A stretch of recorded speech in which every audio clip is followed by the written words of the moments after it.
Bugun Telegram ijtimoiy tarmog'ida uy portlab ketdi. Bir xonadonning 3 kishisi vafot etganligi aytilmoqda. Ijtimoiy tarmoqlarda bugun tongda gaz chaqnashi sabab xonadon portlab ketishi oqibatida xonadon egalaridan 3 kishi vafot etgani aytilgan videolar tarqalmoqda. Holat Samarqand shahrida sodir bo'lgan izohli ushbu video lavhalar tarqaldi. Hozircha ushbu holat yuzasidan rasmiy ma'lumotlar mavjud emas. Bu haqida tez orada batafsil ma'lumot berib o'tamiz.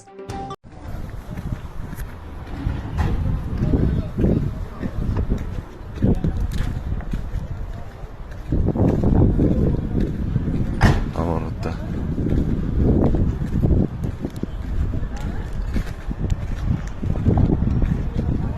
portlab ketgan uylar.